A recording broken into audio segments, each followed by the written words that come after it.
Hello, welcome back to this edition for Burgers and Fries. So here at the diner with me, we have Purplish Rain, aka DJ, we have Thriller Wolf, aka Greg, and we have Deviluke, aka Mikey. And what is it that we wanted to talk about today?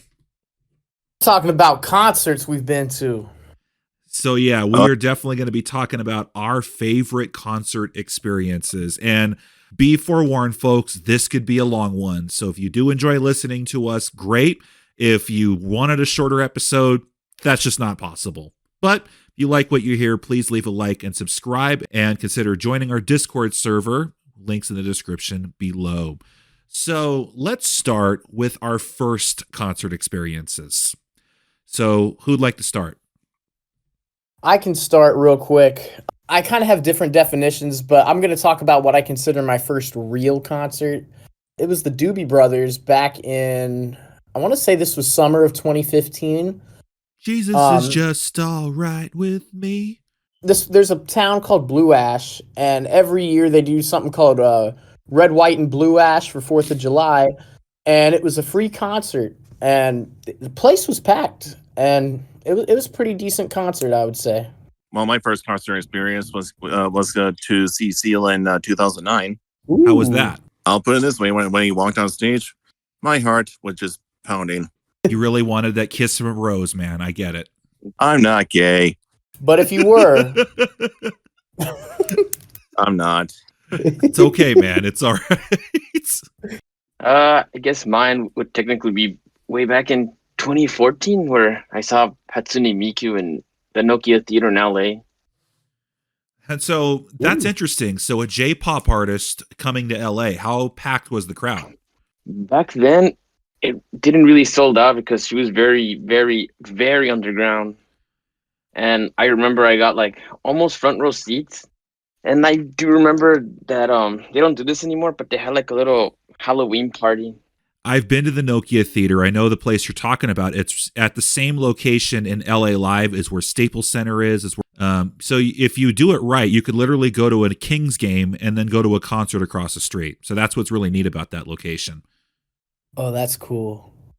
And actually, I did that once with Dream Theater. Nice.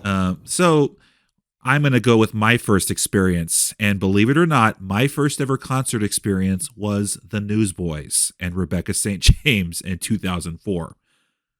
Ooh. So I probably caught them at a Winter Jam when I was really young. yeah, my school friends like, hey, Anthony, you want to go to a Newsboys concert tonight?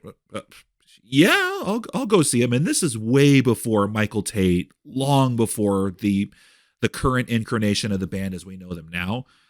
So we didn't realize that Rebecca St. James was co-headlining. We thought she was just another opener. So Jeremy Camp did 5 songs, and we thought, okay, so Rebecca's just going to do 5 songs, and then we're going to get a lot of Newsboys. So then Rebecca does 5 songs, and then she kept going. Okay, all right, she's going to do 6. And then after her 6th song, she left the stage and then had her backup singer do a song. Okay, is this the end of Rebecca? And then she came back out and did a few more songs and then left the stage again. So she leaves the stage, I think, 3 times during her set before she finally ends it for good. And then finally the Newsboys came on, and then halfway through the Newsboys set, guess who came back out to do a duet with them? Rebecca St. James. I actually became a fan of her because of that show, but I remember my friends and I just going at each other like, what the heck is she doing? Why does she keep coming back out? That's really cool, though. Like, and I mean, I don't really listen to a ton of Christian music anymore, but I definitely will go back and listen to those and bring in all that nostalgia feels from when I was younger. So that's awesome. Absolutely. I still hold DC Talk and their individual members in high regard. I mean, they were basically the first act I got into music-wise, long before I became a metalhead that you all know and love today. So we're going to continue on. And trust me, folks, if we talked about all of our experiences, this would go on even way longer. But I will allow DJ to list who he has seen. All right, let me pull up my list real quick. I know it's back here somewhere.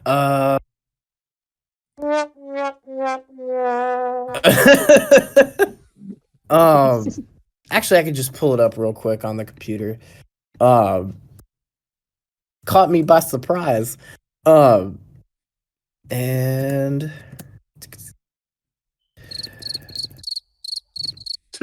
all right, we're good now. So, so now I got it pulled up. According to my Rate Your Music, which is my list I have set up, I've seen 93 instances of concerts. Ooh. But I will just list the highlights. So so I saw the Doobie Brothers. A year later, I saw Paul McCartney. I've seen Elton John. I've seen Kiss. I saw Blink 182 with Lil Wayne opening for them. That was weird. I've seen Bob Dylan, Billy Joel, Mickey Dolenz from the Monkees, Rise Against, DRI. Did you start the fire? It was always burning since the world's been turning. I've seen Simple Plan and Sum 41. I've seen The Who. I've seen Berlin and a Flock of Seagulls. I've seen Willie Nelson, ZZ Top, Culture Club, MXPX, Parliament, DRI again. I've seen Tommy James and the Shondells, Alice Cooper, The Cure. And then I've seen a lot of punk bands from this one festival. So I've seen guys like Less Than Jake, Circle Jerks, Adolescents, NoFX, Mustard Plug, Suicide Machines, Descendants, Mest, which was quite the experience, Steve Miller Band, the Menzingers, Get Up Kids, Newfound Glory, All American Rejects, Offspring, the Ataris, Everclear, Quiet Riot, Herman's Hermits, and recently I just saw this past weekend Tommy Two-Tone, guy who did 8675309, and John Waite together, and that was over the weekend as of recording this. And DJ, when you say you went to The Cure, did you meet Robert Smith? That place was packed. I had bleacher seats, and it was pouring down the whole time, but I would have loved to have met him. I just hope he doesn't Rochambeau you. Those are some of the highlights I've been to, and still going to more. Well, that's amazing. So I haven't been to as many as you have been, but I can definitely list pretty much all of them. So you pretty much already know who I've seen the most, right? Metallica. That's right. Absolutely. I have seen them 8 times. I've seen Iron Maiden 3 times, Dream Theater twice as a headliner, 1 time as an opener, Nightwish 3 times, Epica twice, Linkin Park once, Nice Earth. Those are just headliners. And then I remember there was a Metal Masters thing where Heaven and Hell, which is basically Black Sabbath with Ronnie James Dio, Judas Priest, Motorhead, that was on the same bill. And then as openers, Anthrax I saw open for Iron Maiden.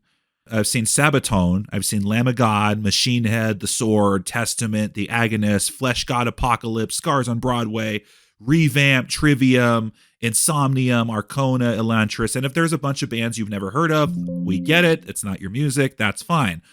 DJ here specializes in the rock and punk genre. I'm mainly a heavy metal concert goer. But I've also been to a ton of WWE shows, and I've been to theater shows. So there's a lot of people that I have seen in my lifetime. Of course, we have to mention, we initially recorded this episode a year ago with a person who was not here. And all he kept talking about was that he only saw Blue Man Group and REM and how much he doesn't like seeing concerts. Remember that conversation, DJ?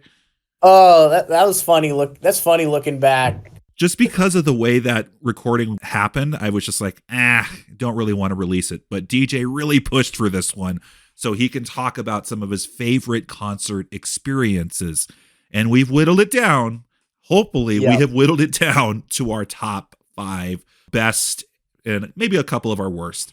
So would you like to start with your first best entry?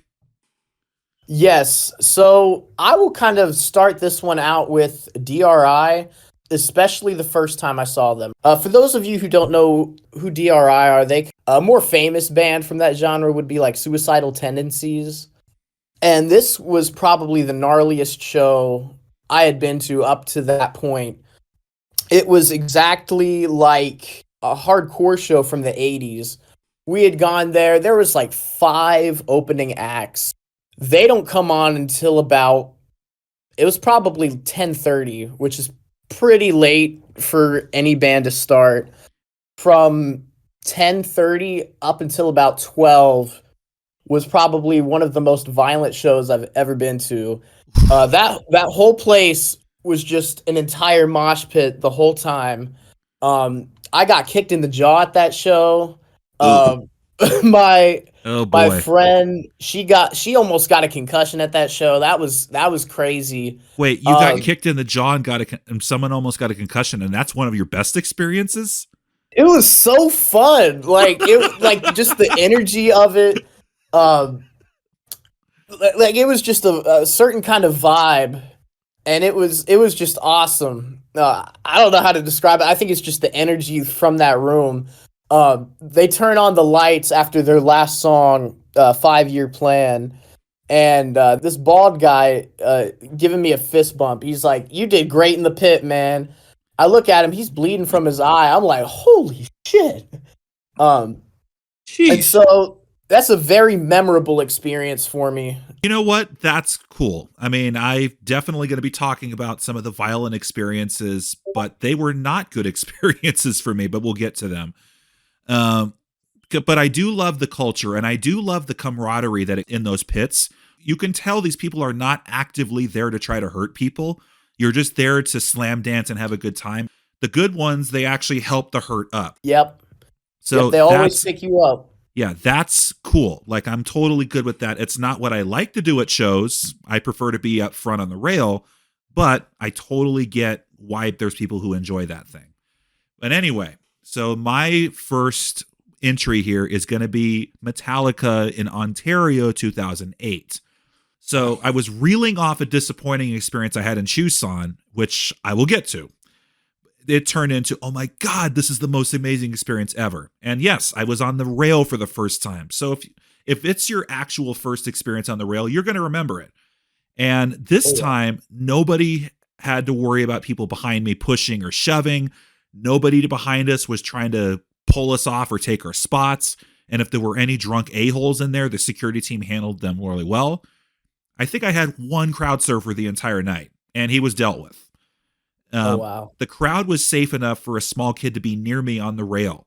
Like, it was that chill. We were having a good time. We were energetic. We're headbanging, raising horns and everything, but we're still very much protective of who we're around. And even James Hetfield saw the kid up on the rail and remarked how cool it was to see him there. That is cool. And my older brother was also there. And to this day, he still talks about this show and how cool it was. Now, I'm the kind of person who waits all day in line to get up on the rail. Like, I'll be the first person in line. Like, that's how dedicated I can be. And my older brother, on the other hand, he doesn't give a shit. He'll show up just before the band's going to get on and make himself up to the front. So because of the way the stage and the floor was, he ended up being 5 feet behind me. So yeah, we got to lock eyes and enjoy the show together in a way. So that's my first entry. This next entry is going to dial it back quite a bit. Elton John arguably was the first artist I ever really got into. Rocket Man was the first song I ever fell in love with. And that was when I was 7 years old. And so having this all culminate into the experience of seeing him live when I was a senior in high school was just extra special. It's a bit of a bittersweet concert too, because that was the last concert my mom and I ever got to go to together. She ended up passing away in July of that year. The concert experience was great. My mom and my boss, they dressed in like kind of glittery outfits for the show. And I definitely wore like a Elton kind of hat. I think I even had a bow. We had floor seats. We weren't in the sections the closest to Elton, but we still had a great view of him. That will just always be a night I remember. And even though Elton John at this point, he was 72, he still played great. He played pretty much almost every song I would have loved to have heard. I got to see this guy that I've loved since I was a little kid. That's great. That's awesome. I just hope you didn't wave the pink vibrator when you were in the crowd. Oh no, I was with my mom and my my Christian boss. I wouldn't have brought one. That would have been awkward. Easy now.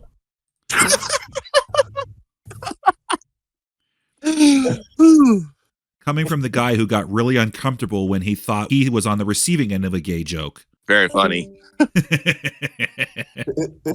No, that's cool that you got to see Elton that way. I mean, I think there's an entire generation of kids in the 90s who fell in love with him because of his contributions to Lion King.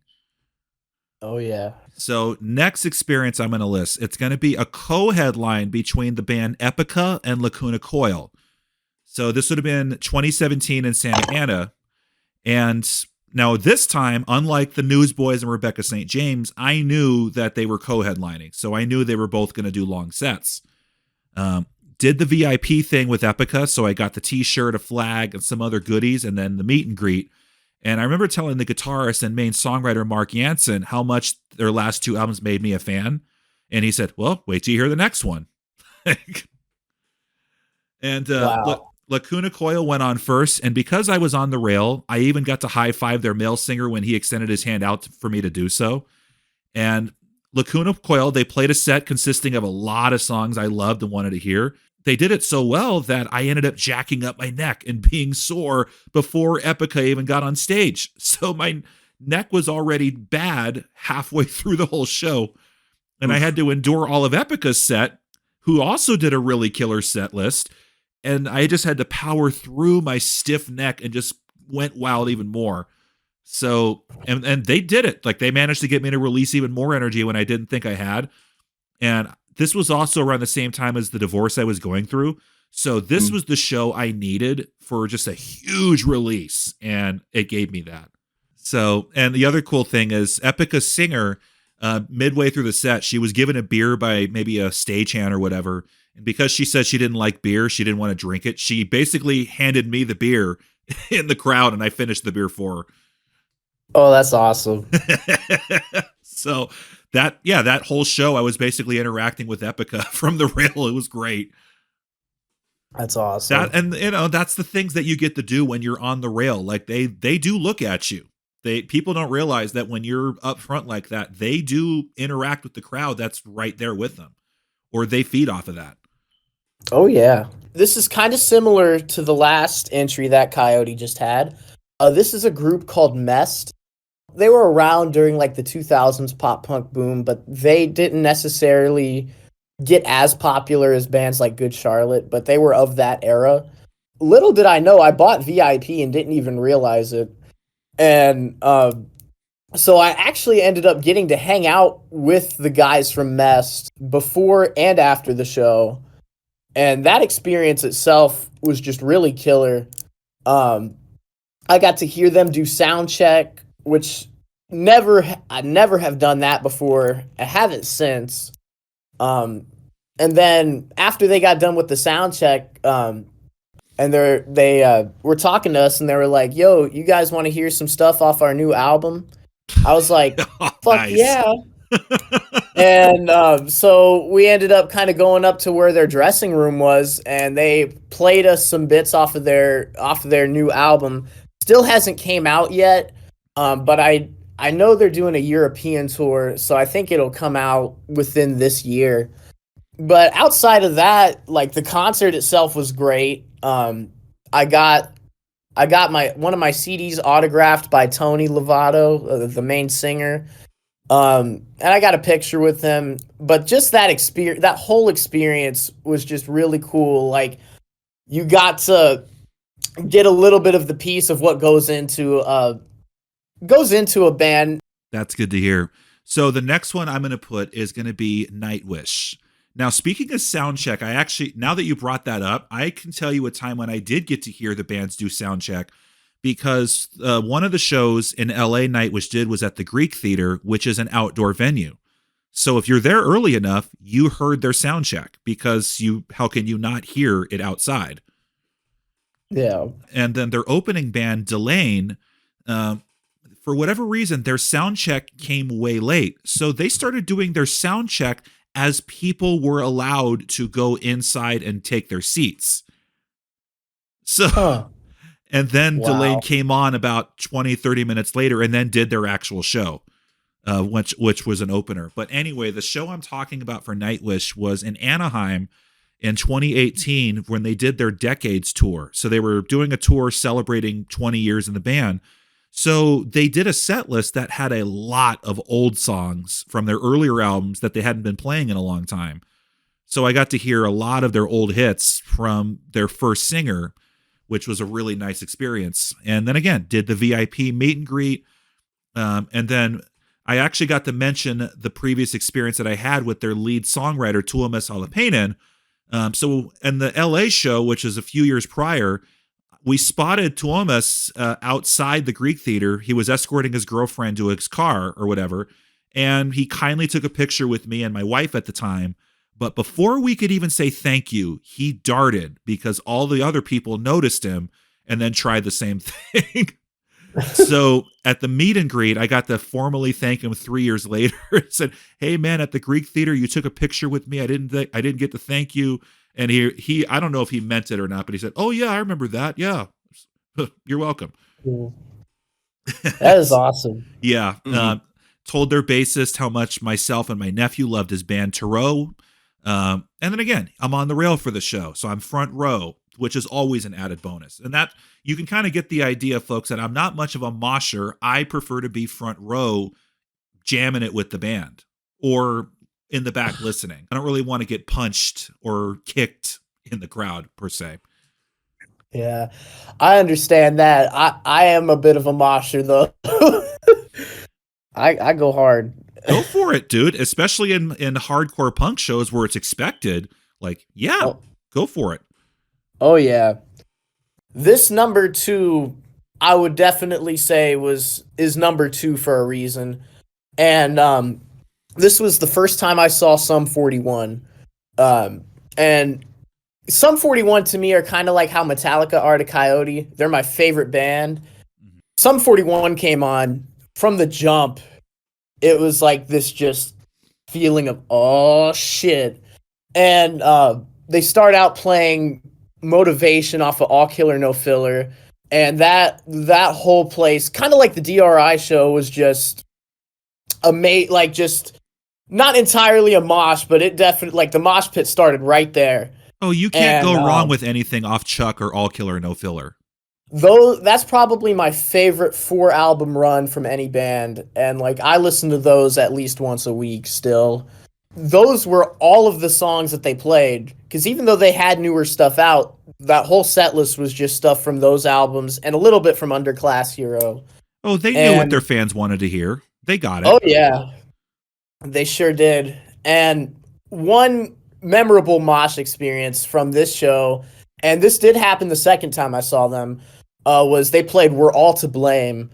And there's a part in that song where it kind of calms down, and then it's like, with no, and then Derek Whibley yells sacrifice, and we got to that part of the song, and everybody is just kind of standing still, getting ready for it, and he's like, when I count to 3, I'm gonna yell sacrifice, and he did it. And when he yelled sacrifice, that the circle pit just went nuts. People were flying. I was lifted off the ground. That was amazing. And that was such a ton of fun. I think I did see somebody get kicked in the head. But that was just an amazing show. That show left a mark on me and still will go down as one of my favorite shows of all time. And I can understand why. So this one that I'm going to give you is hands down one of my favorite shows of all time. This is Iron Maiden 2008 at Irvine Meadows. So this was the peak of my fandom for Iron Maiden at the time. And I previously saw them in LA on the same tour where they did the exact same set list. But I remember Bruce announcing at the LA show, oh yeah, we're going to come back to Irvine and we're going to have an even bigger stage set.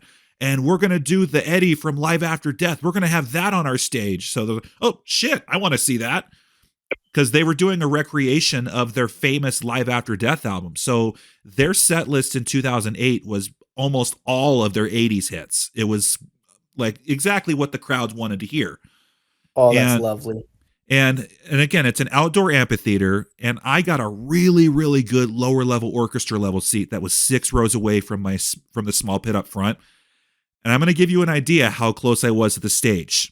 I was so close that there was a woman standing in the same row to my right, dancing in the aisle, topless. Oh shit. Ooh. And the bandmates all came together to admire it from the stage. So they could see it from where they were. So that's how close enough I was. And if they didn't stand there and admire it, then I wouldn't have thought, what are they looking at? What am I? Oh, I got to see my first pair of bare tits at an Iron Maiden show. Hell yeah. And the other cool thing is I was so close. I think I was at that area where the sound barrier just began, because every time the drummer Nico McBrain hit his bass pedal, the hairs on my arm stood, literally. Wow. I could feel it every time he hit that bass drum hard. It was amazing. Sound was amazing. You can tell the band was just having a really good time on stage. Crowd was loving every bit of it, singing along, doing all the chants. Even when there was a beach ball that came on stage, instead of the band getting pissed off about it, Bruce Dickinson would participate and kick the ball back. And then the ball came back to him, and he'd kick it back to the crowd. And he had fun with it. And even to the point where when the security guy grabbed the beach ball, Bruce Dickinson got pissed at the security guard. That's awesome. So he, being the showman he could tell like the beach ball wasn't there to distract him. It was just the crowd having a good time. Like it was just one of the best times one could ever have at a concert. So that is amazing. Here you go with your number one. All right. So I'm going to try to condense this down as best I can. But this actually is a weekend, and this was the time I got to see NoFX. I want to say about a year and a half ago, they said, we're done. We're not going to do any more shows after 2024. So I bought a ticket the first day it was announced that they were playing in Columbus. And it was a weekend show, so I got to go to 2 shows in one weekend with them headlining, but they had a bunch of openers, and that whole weekend was just magical. There are certain little things I could talk about, but I will not make this whole. I could go for hours, but I will condense it down. Some of the highlights was during the Suicide Machines set. Jay Navarro, he's their singer. He hopped down to sing the opening song "Islands," and he hopped down to the pit, and I actually got to sing the chorus of "Islands" into the microphone. And so that was really cool. And I actually got to get fucking awesome. Yeah. And I actually ended up getting a picture with the Suicide Machines later that day, which was just awesome. I got their autographs. But there's also certain little funny things that stick out to me, like the Circle Jerks. When they played for 45 minutes, and Circle Jerks, famous LA punk band. Their singer actually used to be in Black Flag before Henry Rollins, but he is notoriously just hot-headed. So there'd be times during the set he'd be like, "I'd like to ask Fat Mike another fucking question," or something like that. He was pissed off for some reason, but it was funny. Less Than Jake, that first day was amazing. You wouldn't think a ska pit would go hard, but the pit during Less Than Jake, especially during the song Johnny Quest Thinks We're Sellouts, I thought I was going to die in that pit like I did DRI. Just an amazing experience overall that whole weekend. I made a bunch of friends that I still talk to this day. There's just not much I can elaborate on that I haven't already. Just an amazing experience. I got to see so many legendary punk bands, and I made a ton of friends.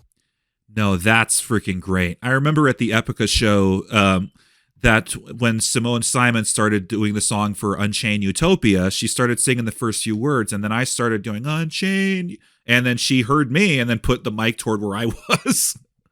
That's awesome. So that's great when you get to do that. It really, like, you don't, it stuns you, but then you're like, oh, sweet. Oh, yeah. So now I talked about like 4 of my best. So this next one is going to be both best and worst at the same time, almost like a transition. Because Iron Maiden, they headline in San Bernardino 2010. Dream Theater opened for Iron Maiden. And I was just beginning to listen to Dream Theater because of a friend of mine at the time who raved about them. And Iron Maiden was doing a tour promoting their Final Frontier album with a set that was mostly focused on newer stuff that was released from 1999 and onward. The albums they did after Bruce Dickinson returned. So not so much their 80s classic stuff. Remember, I just talked about one of the best experiences I had when it was a set list that was pretty much all their 80s hits. So this was the complete opposite. You get what I'm saying? Yeah. So the problem with their newer albums, it's not that they're bad, it's that their songs are usually longer and they're much more progressive. So they don't really appeal to the fans of their classic material, which is usually straightforward and to the point. I can understand from like you need to change a little bit just to stay fresh and all that. But I think when you do the progressive stuff, I think people are just going to be drawn away from it. Well, the reason why Metallica did the Black Album after Injustice for All was because Injustice got too progressive, and they were tired of seeing people yawn at the 8th or 9th minute of Injustice for All. True story. That's what they said in interviews. Wow. So, again, I knew that Iron Maiden was going in doing a set list of newer songs. I didn't have anything against it. I thought, okay, I'm still going to enjoy the show. So Dream Theater comes on, and they did a 6-set song that's about 50 minutes. But my God, their musicianship just really shined. John Petrucci, their guitarist, he ended up sounding like 2 or 3 of them, and he had a really heavy tone coming out of it. And then Mike Portnoy, who was their drummer, spent just as much time entertaining the crowd away from his kit as he did playing the drums as tight as he did. So you could tell that Dream Theater in this show, they knew they were on visiting territory. They knew they were really playing to impress and win people over. Like that was their mission. Because they knew most people weren't there to see them. So Dream Theater's set was so good, they got me headbanging enough to the point where my neck was already jacked up by the time Iron Maiden was supposed to come on. So you get the pattern there. Yeah. So I'm thinking, oh man, if Dream Theater is as good as this show, imagine how Iron Maiden is just going to blow everybody away. Well, Iron Maiden comes on, and for whatever reason, their mix just did not seem right. They have 3 guitarists, mind you, and they barely managed to sound in sync. And instead of a heavy sound, it felt thin. So, like, I'm going to do, like, Hallowed Be the Name. So instead of a it was like it sounded really thin. Like, where's the crunch? Where's the oomph to the guitars? Like, this is not what I remember. What the hell? Yeah. And then because of their set, as you might have predicted, it was very apparent that a lot of people in the crowd just didn't get the memo that the tour was going to be mostly newer songs. And they just didn't seem to be into the set or just didn't even seem to know the songs in general. DJ, is it hard to look up a set list of a band that you're going to go see? No. In fact, I usually do that most of the time before I go see a show. Same here. I look up to see what songs are they generally playing. So I'm prepared. So why is it so hard for all these other people to not look up the set list? So they knew, oh, that's what this song is. I kid you not. The person who was sitting at me to the left, every time they played one of the new songs, he kept asking me, what song is this? Pretty much every one of the new songs. Hey, what song's this? The only time the crowd ever woke up was when they slipped in one of their 80s stuff, just to please them. But rest of the time, the crowd just looked like they were standing there going, hey, why aren't you entertaining me? I paid for this ticket. Entertain me. And then the show had an encore of like 3 classic songs. But I remember walking out of the amphitheater and overhearing people disappointed in the set, and one person remarking, well, at least they finished strong, I guess. So They just didn't read the crowd or get the memo. well, they were going to play the songs they were going to play. It was, but unfortunately the crowd just wasn't into what they were playing, unfortunately, and it showed. So the buddy of mine who also loved Dream Theater was at the same show, and we remember just talking to each other, and we both concluded that, yeah, Dream Theater blew Iron Maiden off the stage. They were just that much better that night. It was unbelievable. That was one show I can mention that I saw the opening act better than the headliner. And ever since that show, which was 14 years ago as of this recording, I have had a really tough time listening to Iron Maiden. I still love them, but they're never, I usually skip their songs when they pop up on shuffle. So you can see what I'm talking about. It's both one of my best experiences and my worst experiences at the same time. But now we're going to talk about our 2 worst concert experiences. Ready for this part, DJ? This was my first ever Metallica show that I went to, and this was in Tucson at the Pima County Fairgrounds. Their show was just fine. Their set list was just fine. But unfortunately, this was at a large open-air festival, but this fairgrounds had such a huge amount of space, but such a small stage.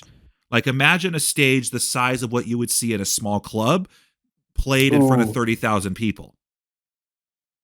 Wow. So you can imagine exactly what's happening. Everybody's trying to get to the center.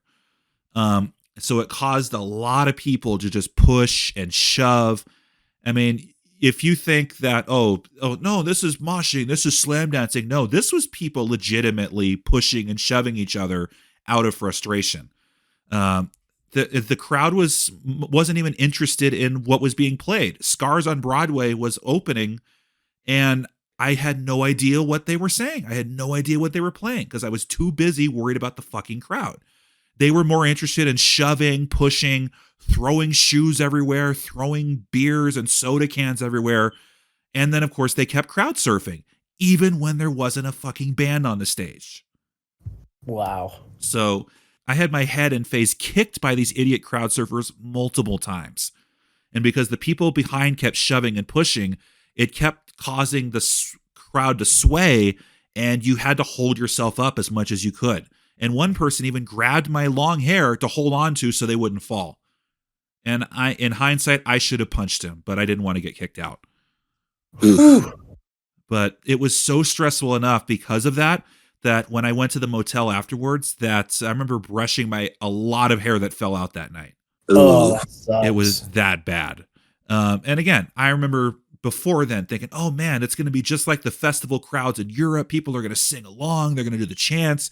So as soon as they play the song Creeping Death, I start singing the words, but then I notice nobody else is paying attention. I'm like, slaves, Hebrew was born to serve to the Pharaoh.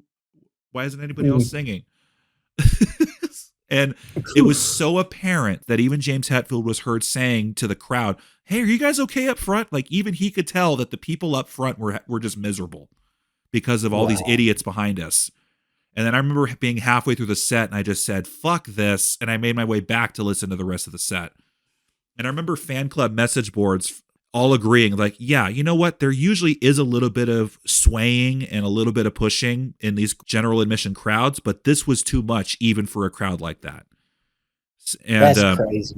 And even so, it was one way in and one way out. So my brother and we sat in the car in the parking lot for at least 2 hours before the cars in our area were able to move out.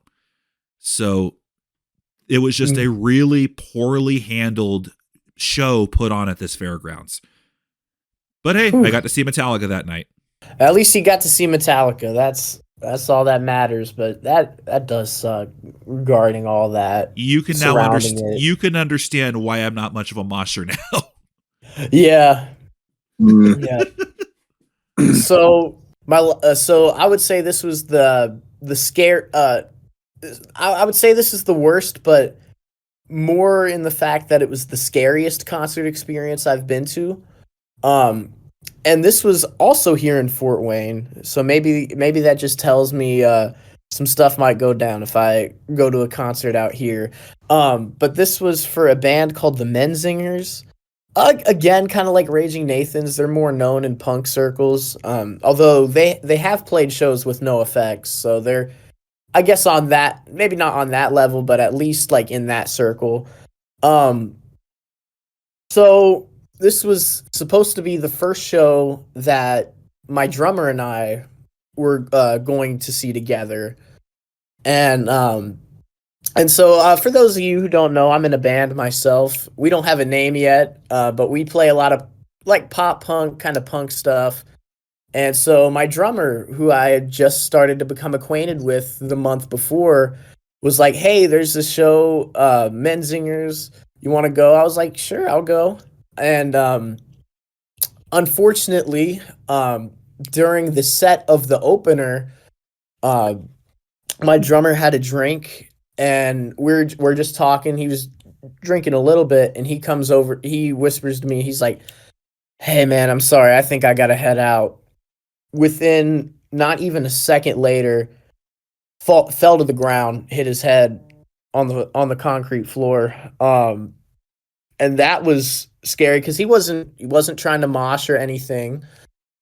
We were just sitting and chatting, and all of a sudden fell down, boom. And that was a really scary experience because I didn't know how bad he was hurt. He ended up, and the sad part is he had to leave before the Menzingers even came on. So I waited for him to get picked up by an Uber, and then I sat and watched the show, and I went into the mosh pit just a little bit, but I kind of was like, it was almost hard for me to enjoy the show because I was just so worried about my friend. Ended up hearing from him a day later, said his vision was blurry, and he ended up getting a CAT scan, ended up getting a grade 1 concussion, which just really sucked. But he got better within the next couple weeks, and then probably by week 3 we were able to jam, and he was able to play drums again. But that always sticks out in my mind as just the scariest experience. And even though the set was great, I just, every time I think of that show, I just think of just the worry and just kind of how scared I was for my friend. So that's something that'll be similar to what I'm going to talk about my last entry, and this is 2014, and we saw Iced Earth. Also with them, Revamp was opening for them, as was Sabaton. And the bad experience was actually caused by my fiance at the time. Now, I was a big enough fan of Iced Earth, and their Plagues of Babylon album just came out. And for those of you who are not familiar with Iced Earth, let's just say their lead songwriter and rhythm guitarist, John Schaefer, was caught being in the Capitol at January 6th. Yeah. Yeah, I know what you're talking about. So now I wanted my fiance at the time to see Revamp because that was Floor Jansen's band. I got my fiance to go because I wanted her to witness Floor Jansen performing live in Winter Over, because my fiance was still sour over Nightwish's previous singer, Annette Olzon, being fired. So Revamp performs, did what I expected them to do. Floor Jansen won over my fiance, and then they did a meet and greet at their merch booth. So we got the pictures with them, and I even let their guitarist sign my fiance's cleavage. Things you do as a boyfriend, right? So Sabaton then did their set, and then the crowd got increasingly more moshy, but not too bad. But unfortunately, because my fiance was 5'3", I could tell she was just not enjoying the people behind her pushing up. So she just wasn't having it at that point. And then Iced Earth came on, and then about 3 to 4 songs in, the mosh pit behind us caused the crowd to push forward and crush people who were on the rail. So that freaked the hell out of my fiance. And then in her drunken state, she just noped the fuck out of the crowd, got security to get her off the rail, and then I had to chase her all over the venue to calm her down. And because of her, I had to miss most of Ice Earth's set because of her drunken meltdown. Because I kept chasing her all inside and outside the venue. Like, let's just go. I just want to go. Like, no, let's just stay and watch the rest of the show. No, I feel so bad. I don't want to. It was like, so it took me a while. I finally got her to calm down just so I can hear their last two songs. But yeah, because of her drunken antics, I had to miss most of Ice Earth's set. That sucks.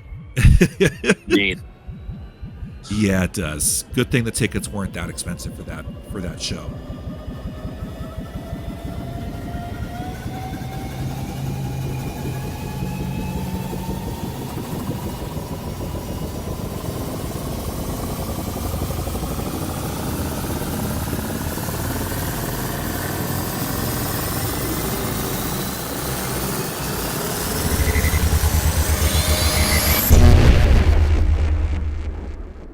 Folks, we're in the future. Isn't that right, DJ? Oh, yeah. You know how much of a time skip we just did? We started this recording in February of this year, and it's Labor Day as we're doing this right now. So Here is what happened. I was in the middle of editing what you just heard, and finally, DJ sent a message and said, hey, I recently just had this really, really bad concert experience, and it's going to take me a bit to recover, but I think I need to talk about this. Is that about right, DJ? Yeah. And once DJ told me what happened, I'm like, oh, there's no way we're going to top this. So, DJ, this experience that you want to talk about, when did this show actually happen this year? So this happened, I actually have the date written down. It was March 26th of this year in Grand Rapids, Michigan. Living in Fort Wayne, not a lot of great concerts come through here. Because of that, I usually end up traveling out to different places. And for this one, this was a band, the headlining band was a ska band called Less Than Jake. I guess if I were to describe them, they're like a harder version of like No Doubt, but not as hard of a band as like Rancid, so somewhere in between. And already when I was there, the crowd was a little weird. They had the Raging Nathans open for them, which great to see them again, and thankfully not in front of just 7 people. And then another skate punk band, Strung Out, which they're from the 90s. I absolutely love them. They played right before Less Than Jake. But when Less Than Jake came on, they played great. And if it weren't for this experience, this concert actually would be in my top 10. But, you know, just one little thing had to fuck it up. So you're saying that if this next thing you're going to talk about didn't fuck things up, you would have told me, Anthony, you need to edit this. I need this to be in the list. Yeah, like Less Than Jake, I guess for context of that, they played one of my favorite albums of all time called Hello Rockview in its entirety, and I was just like screaming every word. I was singing along. I was moshing in the pit. But sometime when they got done playing through the album and just into like the rest of their regular set, the crowd kind of started getting weird, and I don't think that's connected with them just on the other part of their set list, but there was a couple fights I saw break out. There was actually one that was like right next to me, and the guys in Less Than Jake called it out and were like, hey, there's no fighting here, and they had security escort the 2 people fighting, 2 people being jackasses. Good for them. Yeah, and then they're on the last song of the night, a song called Look What Happened, and the chorus is pretty ironic considering what happened next, but halfway through the song, they have to stop the set completely. Somebody alerted Chris from the band, alerted his attention, had the band stop, and the mosh pit, which I was already up in the front at this point, the mosh pit just completely cleared, and I got a little bit of a glimpse of somebody just like laying on the floor, not moving at all. And lights came on. Everybody was kind of just scrambling, like, "Oh shit, what just happened? What's going on?" So they bring the CPR medical staff of the venue. They come out. They're trying to resuscitate air to this guy. And we're just kind of standing and watching. I'm talking to some other people, like, what the fuck's going on here? And then while they were resuscitating, I don't know if I mentioned this in the chat. There was a fight that broke out right by the guy who was laying on the floor.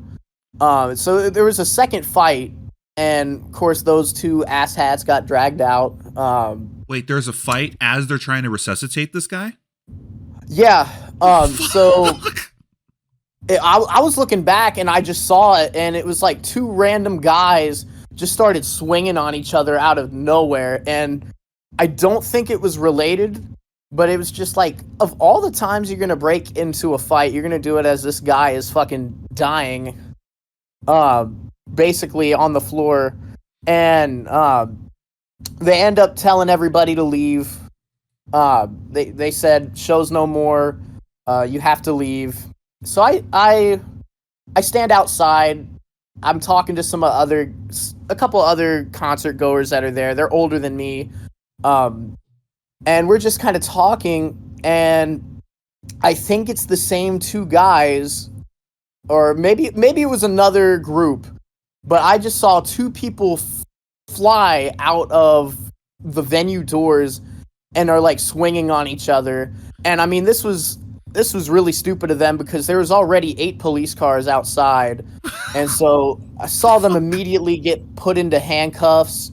They sat one of the guys down on the ground. He was yelling about how he wouldn't mind taking a bullet from a cop. Like, it was crazy. And this is all a ska show. This is like, this is not like some hardcore death metal kind of show. This doesn't even happen at hardcore death metal shows. People don't go to death metal shows and they say, "Yeah, I'm willing to take a bullet to the police." Like, no. Yeah. It was just a very unhinged crowd. And then, like, I'm shooken by what was happening. Hold on, were they unhinged before the incident, or were they unhinged as a result of the incident? There was that one fight. That was before the guy fell down. Okay. And then there was the fight that happened like while we were still in the building, and then this separate fight that was outside of the building after everybody had been escorted out. I thought it was a bad crowd, and then I get out to my car. I leave my parking place, and I go to get gas, and I'm in another Discord server that's like really involved into punk rock, and somebody is in a Facebook group for Less Than Jake, and as I was pumping gas, I got the news that the guy that fell in the pit died, and it was like it stunned me. No. My eyes were like I couldn't, like it. I had no urge to fall asleep on the wheel, which normally I get tired after concerts, but it's like I couldn't. I had a hard time going to sleep that night. And it even took me. It actually kind of took me a little bit to even listen to Less Than Jake afterwards. I eventually just forced myself to listen to that album again, because I'm like, I'm not going to have this album ruined by that basically traumatic experience. Yeah, you literally just saw someone die at a show. Like, yeah, you had visual sight of that happening. Yeah, and outside of that, like the only thing that was close to that was when I saw a group called the Menzingers, and my drummer had a concussion, but he ended up being okay. And it's right, we talked about that earlier, remember? Yep. It was 7 months ago, so maybe I'll give you a pass. So yes, you're gonna forget you mentioned that. It's all good. I even vowed to myself, I'm never going to a show in Grand Rapids ever again. Like, I was just so like shocked by it. I ended up going to Grand Rapids again the next month to see Sum 41 on their final tour, and that show was so good that it actually kind of restored Grand Rapids a little bit for me. So leave it to Sum 41 to restore your faith and like, yeah, wait a minute. No, this is what shows are supposed to be like. Yeah. What happened before in Grand Rapids was a huge, rare anomaly. Yeah. And it was quite the first impression, I'll say. It was like, damn. This was probably your 100th concert at this point, probably more. So imagine if that's someone's very, very first show and that happens. Yeah. I saw some people on that Facebook group even kind of talk about, this is my last concert. The crowd was just not pleasant. I guess there was even some stuff about, now this is rumored, of course, I didn't hear this personally, but somebody on Facebook was saying if the guy got up that they would kick him in the head. Like, I've heard stuff like that. I heard stuff like that from that Facebook post, and it's like, that crowd was just bad. And so it was bad even by your standards, because remember when we earlier in this podcast you talked about how you went to one of the most brutal shows ever, and it was one of the most fun times you've ever had. But obviously there's a huge limit to brutally fun versus shit. Yeah, and I mean that DRI show, like that was just like a chaotic fun, like everybody was slamming into each other, but it wasn't like we were trying to kill each other. Whereas but then the Metallica show that I mentioned prior, where I'm constantly worrying about getting kicked in the head and people pulling on my hair and shoes and beers flying everywhere, even when there's no band on stage, like, yeah. I mean, it's amazing, given that it was 30,000 people all trying to cram in front of a small space, that nobody got seriously hurt that show. And then here you are. How big of a venue was this in Grand Rapids? So this venue was called The Intersection. Fits about 400 to 500 people. Well, I remember when you talked about this in our private chat, you said that, hey, I do want to talk about this eventually, but you need to give me time to recover mentally from it. And I gave you all the time that you needed. And then when you were ready, unfortunately, our schedules just didn't always line up. Like, you did make a couple recordings since then.